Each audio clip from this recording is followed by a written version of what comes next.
नमस्कार, आप देख रहे हैं रियल टुडे। मैं अंजना। आज के मुख्य समाचारों में बात करेंगे, मगर मुख्य समाचारों की ओर बढ़ने से पहले एक नजर सुर्खियों पर। सीएम योगी बोले, यूपी में आदतन यातायात नियम तोड़ने वालों का रद्द होगा ड्राइविंग लाइसेंस, वाहन किए जाएंगे सीज। अजित पवार के तंज पर शरद पवार का पलटवार, बोले सुबह सुबह शपथ लेने वाला कोई व्यक्ति ये दावा। लोकसभा चुनाव से पहले प्रदेश को मिल सकती हैं 5 नई ट्रेनें, पटना और देहरादून के लिए चलेंगी वंदे भारत। एमपी, राजस्थान, छत्तीसगढ़ की हार के बाद राहुल का क्या होगा? इंडिया गठबंधन में अखिलेश, ममता कांग्रेस को दिखाएंगे आंख। राजस्थान में जीती बीजेपी, अब कौन बनेगा सीएम? रेस में चलने लगे ये 5 नाम। ये तो थी सुर्खियां। अब चलते हैं बड़ी खबरों की ओर। मुख्यमंत्री योगी आदित्यनाथ ने कहा कि आदतन यातायात नियमों का उल्लंघन करने वालों के ड्राइविंग लाइसेंस रद्द किए जाएं, उनके वाहन भी सीज होने चाहिए।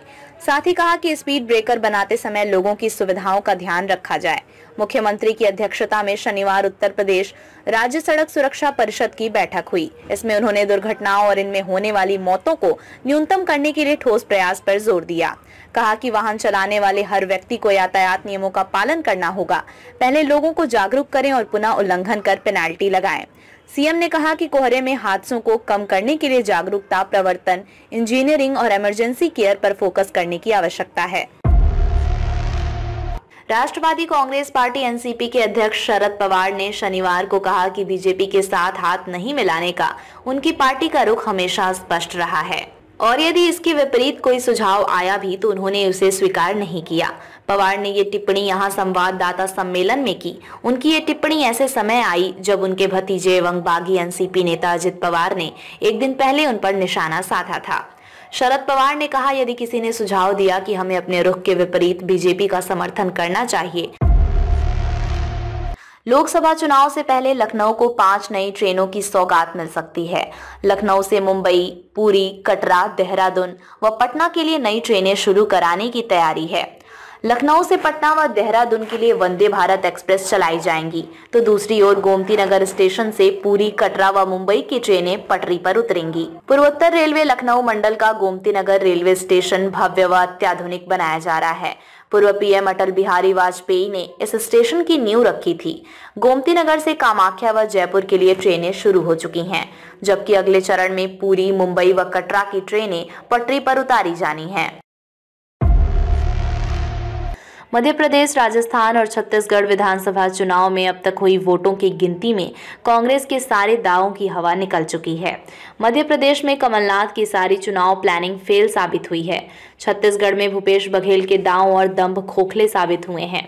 वहीं कांग्रेस को जिस राजस्थान से ज्यादा उम्मीदें नहीं थीं, वहां भी अशोक गहलोत के नेतृत्व में कांग्रेस बीजेपी के सामने घुटने टेकती दिख रही है। राजनीति के गलियारों में इन चुनाव रुझानों और रिजल्ट को लेकर नए सिरे से समीक्षा शुरू हो गई है।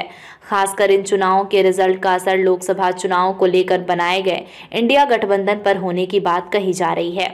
चर्चा शुरू हो चुकी है कि मध्य प्रदेश, राजस्थान और छत्तीसगढ़ में जिस तरह के चुनाव परिणाम आए हैं, उसे देखते हुए इंडिया गठबंधन में इसका बड़ा असर दिख सकता है। राजस्थान विधानसभा चुनाव के रुझानों में बीजेपी 112 सीटों पर आगे है, वहीं कांग्रेस 71 सीटों पर आगे चल रही है। राजस्थान में बीजेपी को मिली बढ़त को देखकर पार्टी के नेता खुश नजर आ रहे हैं। बीजेपी ने इस बार पहले से सीएम के लिए किसी के नाम का ऐलान नहीं किया है। साथ ही चुनाव में अपने बड़े सांसदों को भी मैदान में उतार दिया। ऐसे में अब सवाल उठता है कि राजस्थान में बीजेपी की सरकार बन रही है तो राज्य का मुख्यमंत्री कौन बनेगा? आइए हम आपको बताते हैं उन 5 नेताओं के नाम जो बीजेपी के संभावित सीएम बन सकते हैं। दिया कुमारी। राजस्थान की विद्याधर नगर सीट पर चुनाव लड़ रही बीजेपी सांसद दिया कुमारी ने बढ़त बना ली है। राजघरान से संबंध रखने वाली दिया कुमारी को सीएम के रूप में देखा जा रहा है।